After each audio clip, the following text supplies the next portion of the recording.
Jason, it is great to have you with us today in our podcast studios. And, we're just all freshly back from the PCA Expo. And as our honorable past chair, I want to tell you what a great event it was. What did you think? Yeah, it was an awesome event, and it's something you can look back at and say, quantitatively, it was, hit record numbers. And so we had just over 1,000 people there, and that's up from, mid 600s the year before, which was up from, the 400s the year before, which was, it was kind of at the bottom before that. Yeah. So quantitatively, had an amazing expo, but also just qualitatively, it just felt different.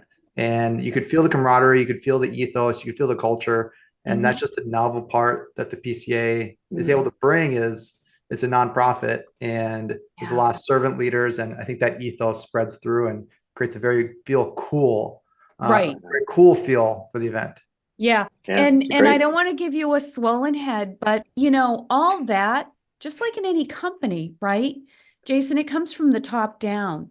And I have to say, we've been a proud sponsor for probably 6 years now. Okay. Yep. Thank you for that. High energy. You guys you knock it out of the park with your educational programs that you have.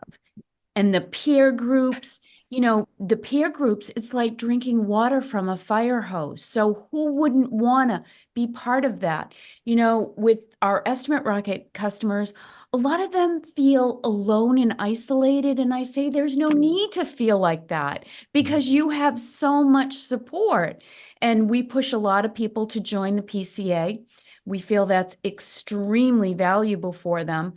The venue where you had it at was sensational. Orlando, the Dolphin, who doesn't love that? And they can bring all their kids and their kids can have a vacation while they're learning and experiencing something totally different. So we're huge proponents, and we could feel that the numbers were up this year.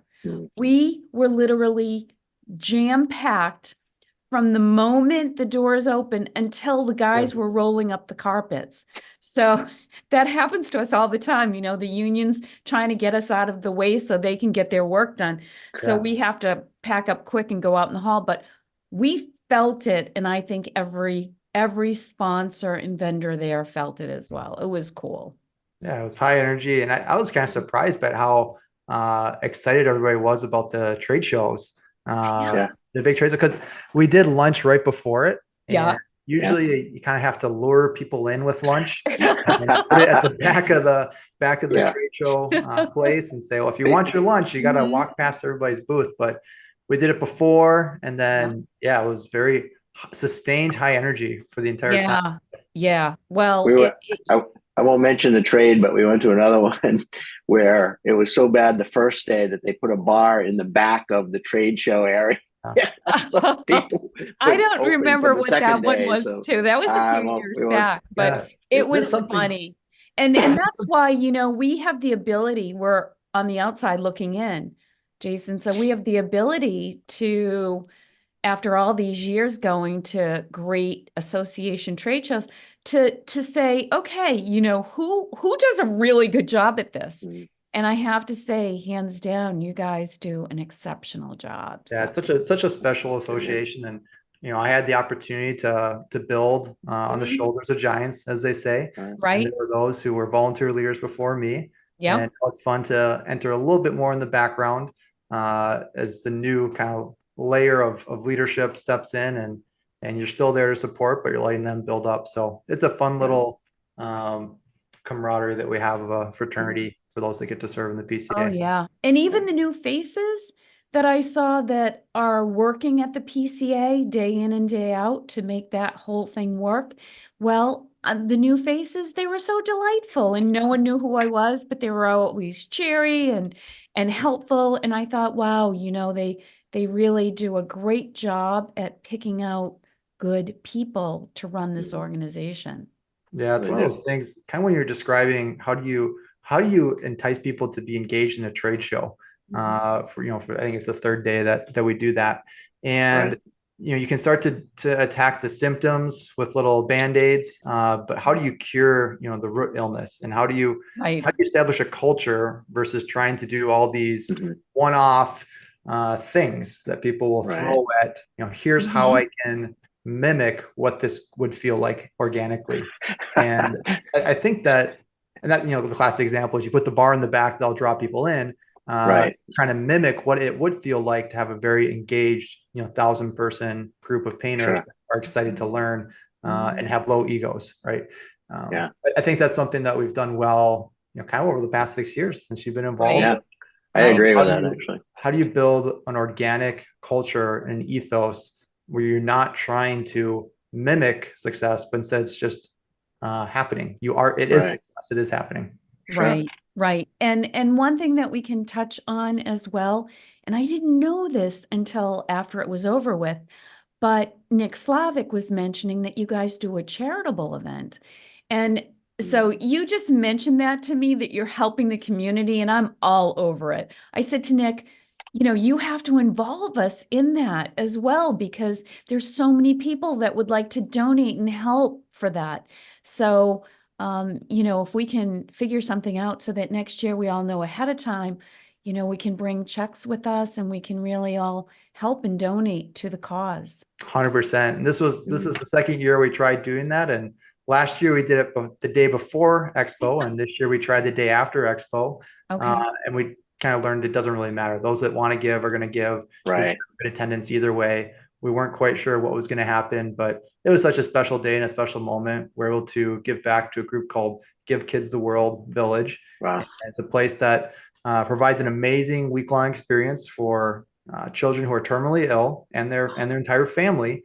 And it was just, I think everyone that was involved was touched. So that was something I had a joy of kind of playing Wayfinder on this year. Getting it to, hasn't quite been established. It's not really an SOP for it, but someone has to be that frontiersman and kind of wayfind their way west into the new land. And I was happy to play that point person this year, but looking forward to next year. It's going to be even better. Right. And even if you guys put up a link somewhere to say, hey, if you want to donate to this is the organization that we've chosen to work with. If you want to donate to them, we would be happy to get involved in that. So please. I think our members and our vendor partners, the ethos of the PCA is made up of the people, and EstimateRocket, you guys are no exception to that. So that doesn't surprise me. Thank you. We do that on a regular basis. So, we feel that that's part of building a community is you treat your people well, they treat your customers well, and then we all are successful and we treat our communities well. And that's what we love doing at EstimateRocket anyways. Yeah, I love this conversation. It wasn't what we like the topic we were originally going to talk on, but I get so excited about these things where there's this phrase called chop wood, carry water. And it's this kind of principle of you are what you do day in and day out. It's a small day-to-day mundane things.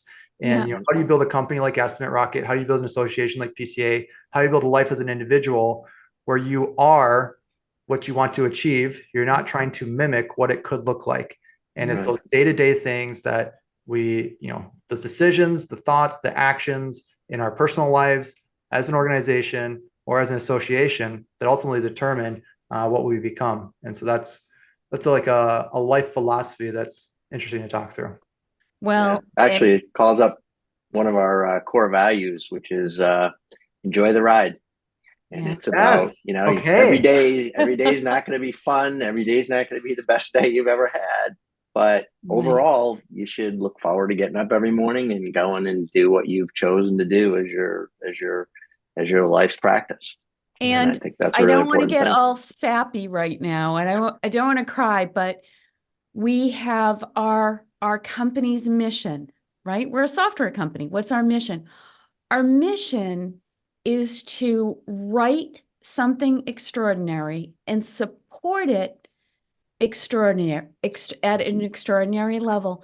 But that's not the goal. The goal is to have our contractors making so much money that they can treat their family fabulously. They can go on vacations. They can send them to private schools if they choose to. They can treat their team members wonderfully. And then that has a whole ecosystem to it. And then they can donate to their communities. So when you want your customers to thrive, it has legs to it and it spreads throughout the world. So that's really why we do what we do. I love it. Ideally, you're building a legacy, not a company. Right. Right. Yep. Enjoy the ride. Yep, exactly. So let's talk about your painting company. Tell us what's going on with you guys right now. So our company is called Paris Painting. We're out of the Twin Cities of Minnesota. Been in business a little over 10 years now. Yep. And we're an 8-figure company, mostly painting houses. Every once in a while, we'll walk into a commercial job here and there, but it's more like we painted somebody's house and their uncle owns a building type of a thing. It's not a real core focus to do commercial work. And we're sitting here in early 2024, and it's been a strong Q1. And so we just recut our goals to 20% higher than the goals we had set end of January or end of December. And there's an art and a science to that. When you set your goals, you're ultimately committing to an overhead spend.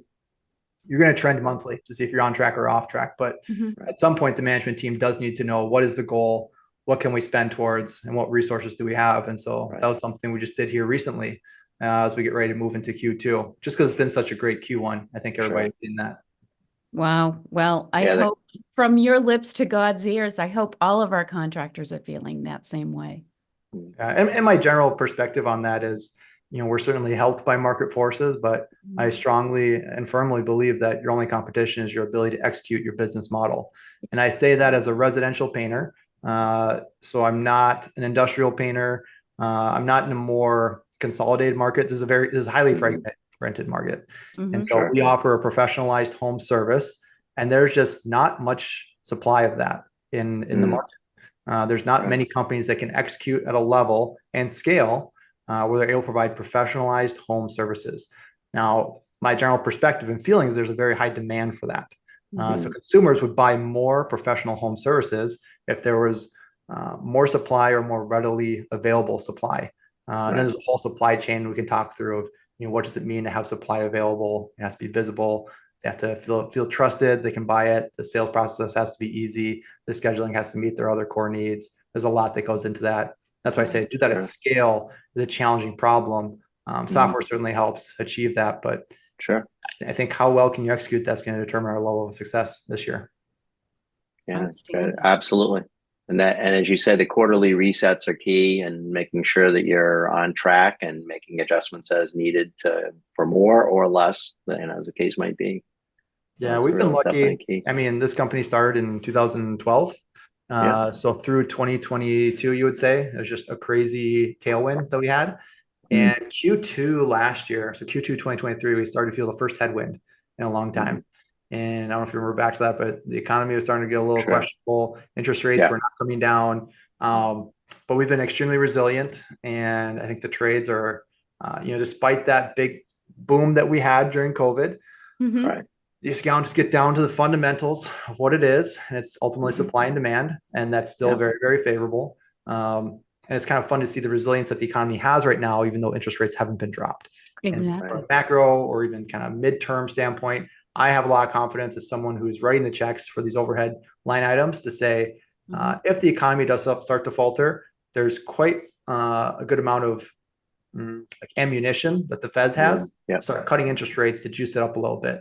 Now that nothing is ever in stone. With risk comes reward, right? We own a small business, and we're aware of that, and we make good money, but there's risk in doing that.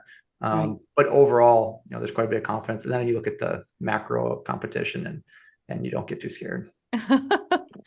And the other thing that always interests me, what you do is you have a real estate holdings company. And so I want you to talk about that for a little bit, because I think our audience would be very interested if they feel like they have the ability and the funds available to expand and have a holdings company. Let us know how you got started on that and how you feel that part of your additional business is going. Yeah, so something we started, 3-4 years ago. But really, I remember the conversations were 2018, so that was more like 6 years ago, right? But then it takes a while to get working with the banks and find the land that you want, and all those things. Like I said, we run a house painting company, and it's been scaling and growing very nicely. And house painting companies are very profitable. It produces a lot of cash. What it does not require is much capital to continue to grow.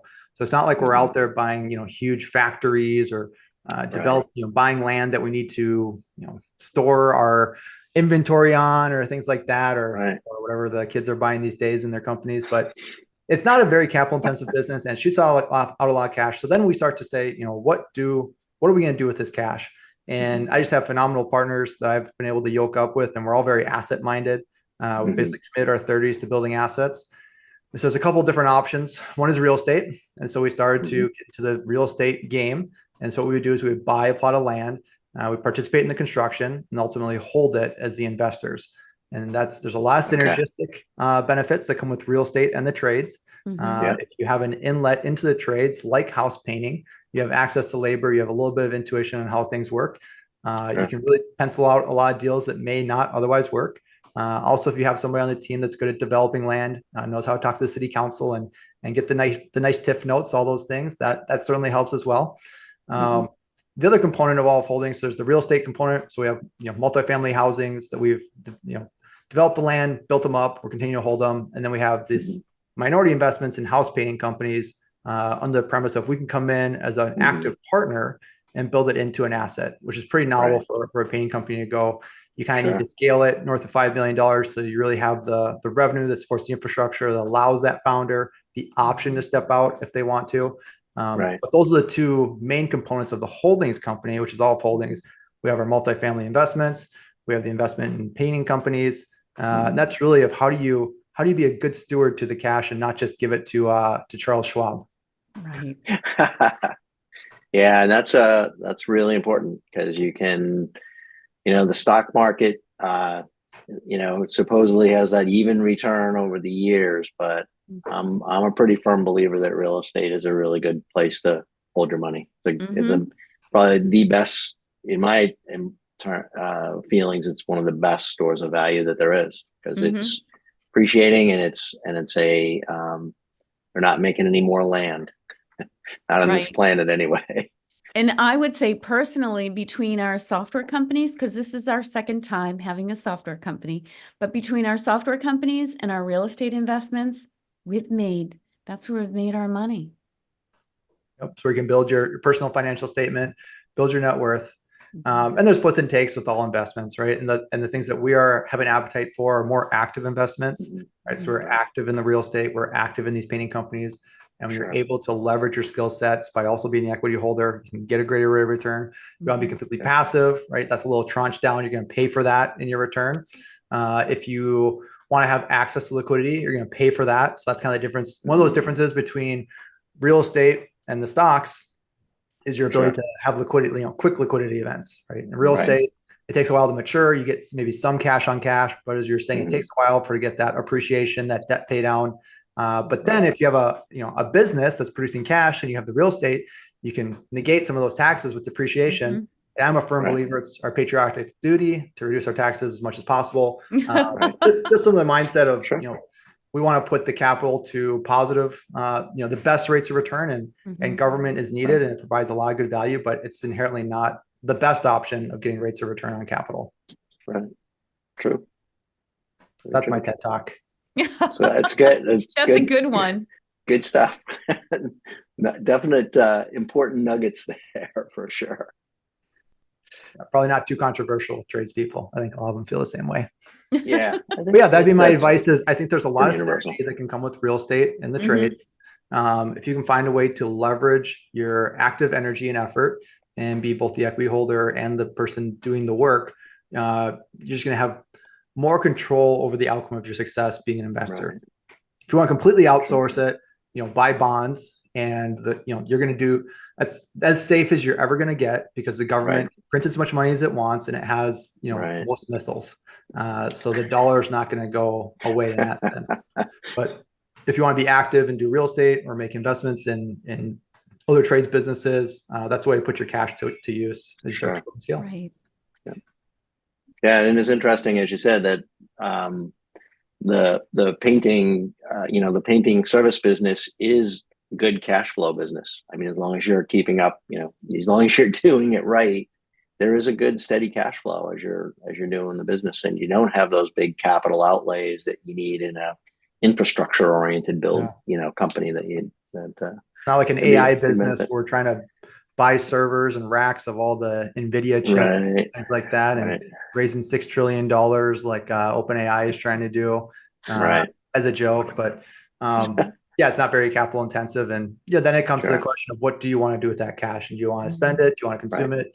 Do you want to reinvest it? If you can try and reinvest it, how do you get a good rate of return on it? What's your risk tolerance? What's your opportunities available to you to be an active investor versus a passive investor? Those are all personal decisions. But they are on the table, and there are ways to take advantage of your painting company. A lot of people think that they own a painting company, and they actually have accessibility to much more options maybe than they realize. Right. Yeah, they don't understand what they can do with some of that if they manage it correctly as they grow. Yep. That's important. I mean, those are the things that I think probably need more talking about in general, is about financial management and asset management, and because I think there's a lack of that. There's a lack of it educationally, and a lack of it just, a lot of contractors that's not how they started. They started as craftsmen and, love providing that craft and do a great job of it. And they're people, but they don't necessarily have the backgrounds to understand what to do with it and how to manage it, and understand that they need to end up with something at the end. Yeah. Kathy was talking about kind of the ultimate outcome of EstimateRocket, what you want to achieve, and kind of the flywheel effect that has on the community. And I think something that, helps start that to move is vision. And you can have an inspiration or a vision or a role model or a mentor, something to shoot after that will, aspire people to greatness. And, the trades have historically been not that great, and there are stereotypes and they exist for a reason. But there is this kind of new wave of expectations entering into the trades. And I believe it's entering into painting as well. This is not just going to be something where I survive. I want to thrive. And what does that look like? What's an example of that? What's a vision that can be cast? There's an old saying that, without a vision, that people cast off their restraints. What is going to get you excited and motivated to stay disciplined and consistent and make those, investments with your time, your resources, and your discomfort to achieve what goal, right? And that has to be defined oftentimes for people. I think that's a big part of starting the flywheel. Yeah. Yeah. It's funny when you say the discomfort, because I think that's one of the things that a roommate from college who actually, I talked him into starting his own business years ago, and he pretty much stayed a one-person operation and actually contracted for me for years programming. But he would always look at me and go, "You have such a higher tolerance for pain than I do. I don't know how you do it." But that's partly what it takes. That's part of the entrepreneur journey, is you have to see it through. You have to work through the hardships and the challenges to get to that destination. Yeah, and that is an entrepreneur at its core, and most people are not entrepreneurs. And it's a beautiful thing when you get a house painter who is also an entrepreneur. And like you said, startups require trauma, so you have to have a high tolerance for pain, and most people don't. And then, where do you go from there? And you start to bring in, partners or other resources that help you professionalize it and stabilize it and scale it. Now you're playing in a different phase and a different game than the startup. Right. And so now, instead of having a high tolerance for pain as a badge of honor, when you start to scale and stabilize and professionalize, you actually want a very low tolerance for pain. You can't be okay with all those things. You got people that kind of really pack things into little boxes and make them perfect. But that entrepreneurial startup, there are not many people in the world that can actually do that successfully. It's a special thing. Definitely a challenge. Vouch for that. But one of the other topics that is relevant for us, and we're seeing, is this time of year, we see one of the telltales is that we see people adding their seasonal users back into the system, because at the end of the year, all of a sudden there's like, hey, where are all these new users coming from? We don't know. But that's and I think one of the big challenges that we see is with scheduling and keeping on top of scheduling out their jobs, because they get this huge influx, And I'm guessing part of the process should start a couple months before the boom. But that whole scheduling process and just trying to, manage the whole scheduling process. Is there any thoughts you have or ideas on that, how they can manage that better? Oh yeah, scheduling is always a pain point for house painters and little business owners, and I would just say there is as you alluded to earlier, a tolerance for variance and discomfort and pain that you kind of need to be okay with. And this would be different if you were maybe only painting inside. We talk about like this time of year being the seasonal nature, so people are starting to get outside, right, and they just expose themselves to the variation called weather, right? And then you're dealing with manufacturers, and you're exposed to the variation of them executing an order correctly, right? Or then you have your laborers made up of people that are delivering a product, and so you're exposed to the variances of their life chaos, and it's just there's a lot of variables inherent in scheduling that we do, and you have to be willing to ebb and flow with that. Now, that doesn't mean that you don't set things up with an intelligent design on the front end. But I'm saying with that intelligent design, allow for some ebb and flow, allows, as you call it, tolerance within the system. You need a certain level of tolerance. So, yeah, I mean, we see it. We were able to get, I don't know how many projects in. We had a couple nice weeks of good weather here in Minnesota, and then the snow just dumped back on us. But being proactive and not reactive is a big part of that. And we have a phenomenal, I would say, world-class leadership team and management team here that runs this company, and they were ahead of the ball there, and they were able to, maximize things. And that honestly was part of us doing a recut and putting our goals 20% up on the year, as they've been so on top of things and willing to maximize whatever nature will provide us with. But be proactive, not reactive. And then when you do schedule, have an intelligent design, but put some level of tolerance or wiggle room into your scheduling, just so you're not surprised when something goes wrong, because it is going to go wrong. The actual thing that goes wrong might surprise you, but the fact that something went wrong should not surprise you. Right. Yeah, I think that's great advice. And keeping, it's not a matter of necessarily keeping slack in your schedule. It's a matter of keeping flexibility. And I think in a prior conversation, you talked a little bit about the idea of setting people's expectations, setting customers' expectations, and leaving those as loose as possible whenever possible. So, we're thinking, so you talk about the tolerance can go either way. Right? Exactly. So say like tolerance or slack in the system. A lot of times people will say, don't overbook or overschedule because you may not get all done. Well, the opposite could be true too, right? You may have a great week of weather. Your crews may be super productive. Not only are they not sick, but they show up in a great mood and they get more done. You have slack in the rest of the system to then move work up. And so this is one of those, we've talked a little strategic. If we get to tactical advice you'd lay out for scheduling, it'd be to give some of those wider timeframes. And, I think it's always great if you can say, we're going to paint your house in the summer/fall. And that's their expectation. Or if you have to, you say summer. Or if you have to, you say June/July. Or if you have to, you say June. Or if you have to, you say mid/late June. Or if you have to, you say mid-June. Or if you have to, you say this week. But rarely would we ever get more defined than a week. And then you probably end up flexing that one way or another because we have such a highly variable business. And that's a sales tool that you can have, and it's a skill. And the whole ecosystem, from the sales reps to the coordinators to the project managers, that's all part of having an efficient and effective scheduling system. Sure. Do you ever find at the tactical level, do you find situations where you've got, you end up with a half day to fill time in, and do you plan those jobs too, in terms of, hey, we that job's hard to fit in, but we may get an opening. How flexible are you, kind of thing, to the client? That's a great question. So in general, during the summer, let's talk about the peak season. But in the summer, every painter is very high demand, and there are some projects that are maybe just less desirable, and those would be typically interior paint jobs and small exterior paint jobs, and those might be decks or fences or whatnot. And that hopefully, or even with a little bit of education, is not shocking to the client. You say, hey, I understand this is not a big job. I I'd still like to get it done by a professional home service company. How do we accomplish that? And one of the ways you can accomplish that is through flex scheduling. Right? So flex scheduling says we're going to prep your job. It's going to be ready to go. But under these terms, under these conditions, we're going to be ready to execute and get yours in. And so for an interior, the classic rain day, flex jobs that you have in the back of your pocket. So you'd say like, we're expecting great weather, and we're in Minnesota. So in the Midwest, it's kind of hard to predict weather because the jet stream comes over the Rockies and you don't quite know what it's going to do until it lands here. And so we have a pretty uncertain projection in our weather.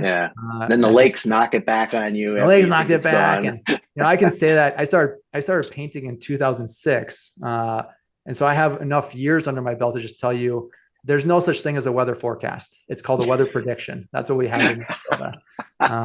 But yeah, the rain day jobs, that's a classic one that you pull out of your back pocket. The exteriors that you're prepped and ready to go. You say, if we can squeeze you in this week, we're going to do our best. Otherwise, maybe next week, worst case, the week after. So then you basically have a 2-week window where you can squeeze them in on a part day. And if you don't, well, now you have to do that undesirable job on that third week. But that's hopefully the price that you're going to pay for, depending on where you end up in the bell curve, the variables that run into you. Sure. The weatherman that's an interesting job because it'd be nice to have a job where you can be right less than 50% of the time and still get paid, wouldn't it? It'd be fantastic. No, they do it. They work hard and they've got great data and the whole system of how weather's, calculated with balloons and whatnot. I'm sure it's very impressive. But when you're in the Midwest and the air is coming over the Rockies and you hear, it's just tough. It's tough to run a business. And again, you get enough repetitions, depending on where you are in the country, your weather may be more consistent or more chaotic. It's a hard thing to communicate to humans that you got to be ready for the chaos. And I'd say we're running into that a little bit too, even with this spring. Human nature, we believe that weather is always a linear curve. And so you think, oh, it's starting to get warm, it's always going to be warm. But in reality, it can get cold and warm and cold and warm. And you hopefully play to those, you play to your advantage when you can, then you try and educate and minimize it when it's to your disadvantage. But March is still March. There's kind of like how do you fight the rising tide, right? There's only so much you can do. You can get your bucket out. You can do your bucket out. But by and large, there's these large unmovable forces that will dictate things as well. Julie. So Jason, I want to ask you, what would you say are scheduling traps for your operations and production managers that can get them into scheduling trouble? So it's like there's kind of 2 ways you can go. Well, I'll say there's 2 ways and then maybe an issue. So one way would be you underschedule, right? Why are you underscheduling? It's usually out of fear, right? So you're afraid that something's going to happen. You're not going to get to your work. And that's a classic. And I think the way that you counteract that is on the front end with the sales, have a little more variability. If you're not setting the right expectations, it's a really tough thing to hold. Then you probably should underschedule. You set really hard expectations to deliver on. It's going to be only under the best conditions you hit them. The other one would be overscheduling, right? And that's usually you're a little too optimistic. So you're not afraid, but maybe you're a little manic. So one side you're depressive, the other side you're manic. That'd be overscheduling. And again, I start with that with expectations of, here's my bell curve of variability I'm going to be thrown at. And, I could have great weather. I could have terrible weather. I could have perfect vendor deliveries. I could have terrible vendor deliveries. I could have nobody ever get sick or have a funeral or car breakdown, or that could happen all the time, right? And I stack these bell curves on top of each other. And here's the essential matrix of possibilities that I get to navigate through. Right. So not being too depressive, but not being too manic, and then having proper expectations on the front end. That's key. Now, almost separate as a silo that slices through all that vertically, you'd say just putting the proper resources to the proper needs at the proper time. And so some crews may not be great at certain projects, but they may be really good at other certain projects. And having an intimate knowledge, or at least some kind of a transfer system to say, this crew does not like to do work that has very high areas. Because if they show up to a job site that has a lot of high areas, it's going to be trouble for everybody. Right. Or you'd say this crew is really, really good at a high needs client for communication. And so when they show up to a house and this client wants to check in 3 times a day, it's going to be a great fit and everybody's going to win. But having those layers, we call them badges and competencies of how do you match, the right labor source to the right client needs. That's a big issue that we see in scheduling. And how do you solve that through a single source of truth, whether it's your software system or a notepad? The worst place to remember things is in your brain. But a lot of people do that. I understand you use your intuition. Just know that doesn't scale and it doesn't transfer. Yeah. Do you actually have like specific categories that you use to identify that, this people person, great at high areas, those kinds of things? I'll try and remember it off a recall, but there's skills and there's competencies. So skills would be, exterior painting, interior painting, enamel work, carpentry. Right. Yeah. And, sometimes someone can have a certain skill, but not another type of skill, or the jobs require certain skill and they get tagged during the estimate formation process. And the competencies, it is things like do we call it difficult terrain? Yeah. One is the size of job. So some crews will only do large jobs, right? Because they have a big crew. Some will only do small jobs. You put them on a big job, that's a no-no, right? And some can do everything in between. Another is a communication need of the client, right? So some clients, they want to talk to you a lot. And there's a skill to communications. I'll also tell you, there are some great painters that are not good communicators. And they work great with clients who don't have a high communication need on their project. I believe the fourth one is just detail work. So what is the level of detail of the project, right? So that's not the skill need. So it's not enamel versus exterior, which does have a level of, you'd call it intricacy to it. This is more of, how many colors are on the house? Are there French cuts that come in? Or is it just your simple split level suburban house, 2 colors with a flat, trim cut, front face trim cut that, most people can do. Yeah. So when you say high level, a customer has a high level of communication needs within a day, how would you define that? Because I'm thinking about myself and what would I need to ask? I gotta go now. What would I need to ask the painters? Yeah.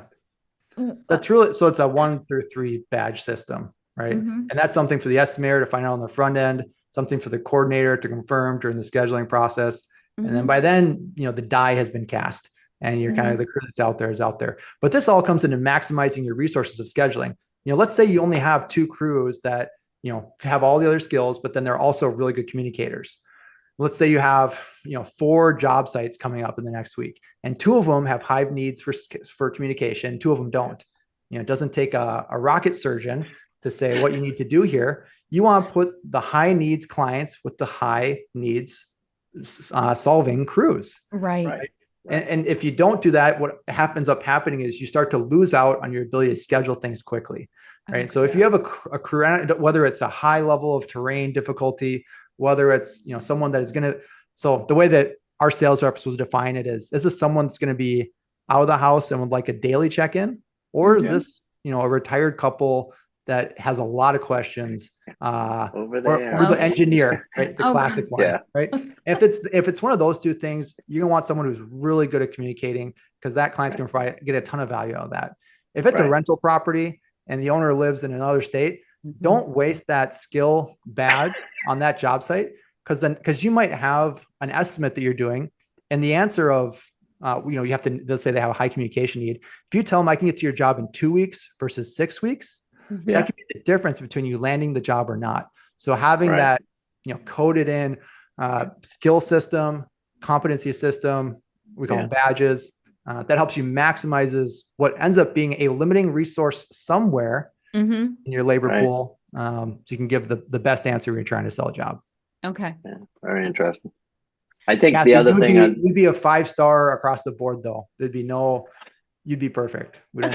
I'm just trying to think of though, what would I want to ask them during the day while they're working? I think.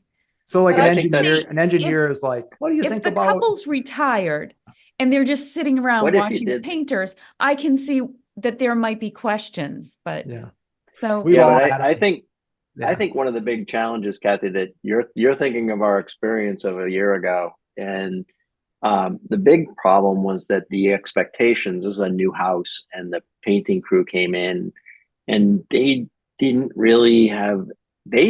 know what the job was. We kind of knew what the job was, and we happened to be around, not living there yet, and we're like, no, that's not, that's the wrong color there. It was something like that. I think that was just an overall communication problem with, a good question, with their team. They didn't have a work order. There was no paper that said, oh, the living room is this color and the bedroom is this color, and But I have to tell you this, they left and there were lots and lots of dried runs of paint running down my trim, running on the walls. And so I'm the kind of person that I don't want to make anyone feel badly. If that's their skill level, because the builder got them. So I don't want to make anyone feel badly. So we just hired another guy to come in and touch everything up. But there was a lot. For instance, well, again, it was a mismatch of skills and communication. Yeah. Really. But they painted over even globs of filler on the trim and stuff. It was great.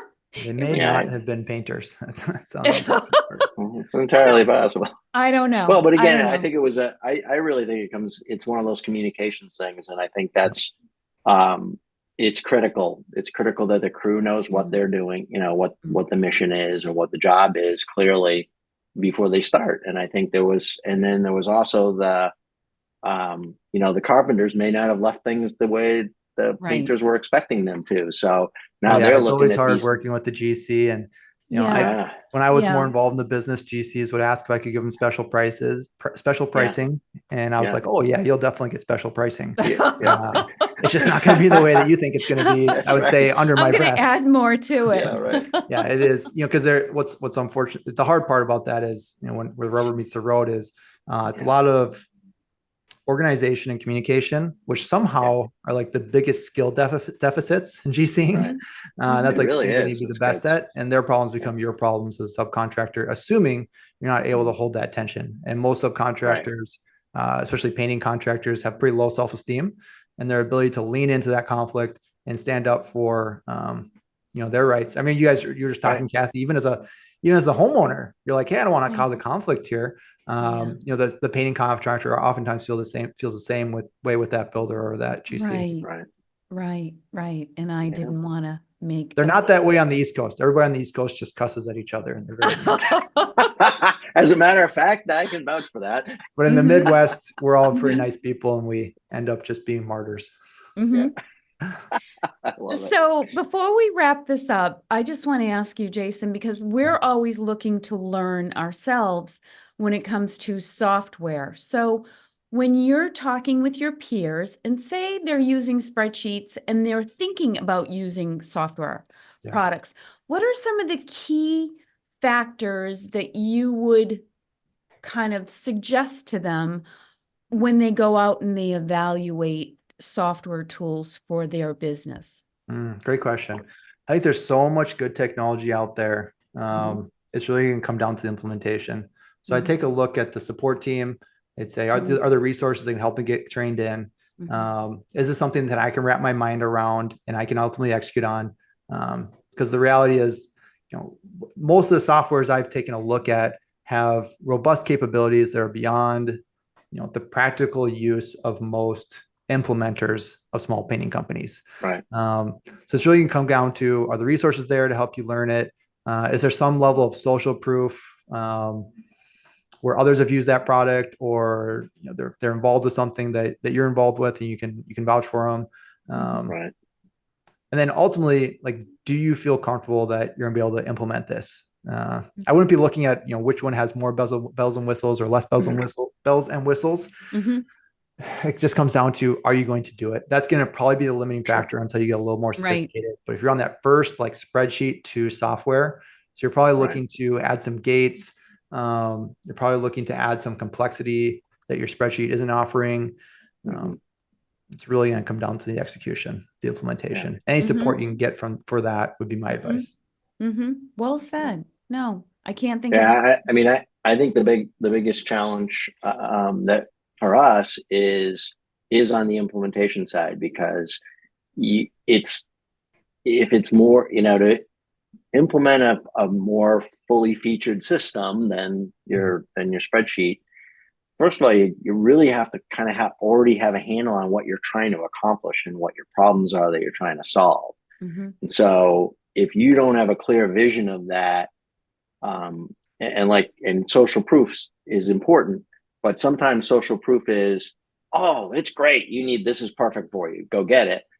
You got to go a little deeper there in your questioning, because it may be the same thing you already have right now in a different disguise, and so that's what we find, is trying to help people set their expectations on, what are you trying to do, and here's how it does it, and then helping them, when they decide, okay, yeah, these are the things that I'm looking for, then we need to be able to help them to implement them properly, because they're not necessarily trivial to do or simple to do.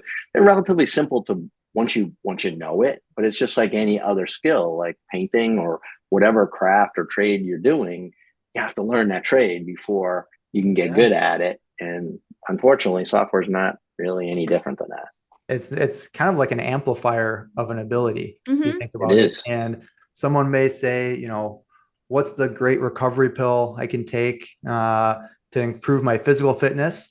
He said, well, it's not going to do you much good if you're not exercising. And if you haven't gotten the basics down of exercising, this lever that you're pulling of like massage boots and whatnot, that's not going to do much. And that's kind of technology. And if you don't have the basics of job costing, having good data coming in, understanding the process of flow of how the job's going to go, you have this giant lever called software, but you're not doing the basics. You're not doing the fundamentals. And so where is the fulcrum? It's kind of, you got to build ultimately, I know the painters are following around with this perfectly. You just got to build the fulcrum first. You build the fulcrum, it'll all step into place. It all works. Although it really made my heart smile, because when we were at the PCA Expo, a client came up and said, Kathy, I was out to dinner with my wife, and all of a sudden my phone started buzzing. You guys closed an unsigned proposal that I had out there for 2 years. You remembered it, you closed it, and I got 25% deposit in my bank account. And I was like, oh my God. He started crying, I started crying. So those are some of the nice things that a software program can do for you that you don't even think about, is it will actually follow up on all your unsigned proposals. And unfortunately, they don't get signed on the spot 100% of the time. So they go into that drip, and the drip alone is amazing when it can close deals for people and, have the customer sign. Yeah, humans are really bad at that. And I know. Computers are really good at that. I know. Absolutely true. Well, they think it's a person. The customer thinks it's a person reaching out to them, but it really isn't. Well, it is. The intent was there at some point to reach out. It's just you initiated a while ago, and it was get sent for a while. Exactly. Jason, this has been so much fun. Yeah. Let's say that we're going to catch up again in the fall once you've done all your busy stuff, because we'd love to talk to you again, but you're doing an amazing job. I love your passion for helping other people, elevating them. You do so much with peer groups and all that. God bless you. You're really trying to give back in so many ways to your community and all your peers. Well, I've been very fortunate, and there's tremendous opportunities for me to give back, and I give a lot of props to the PCA. It's just it's a 140-year-old association started by a bunch of people whose names I don't know, and they essentially did a lot of hard work, and they did it on a volunteer basis, and now. One of the greatest ways to receive is to give, and I have a tremendous opportunity to be in a position where I can give, and I've not found a better vehicle to do that than with the PCA. So thank you, EstimateRocket, for being loyal sponsors of the PCA for all these years and being involved in all the ancillary ways that you can, and I'll get the philanthropy committee on you guys as well to see what we can do for the next okay. event. That's important. That's the most important piece of this too. Yeah, for sure. Thanks so much, Jason. Yeah. Thanks, Jason. Thank you, Kathy.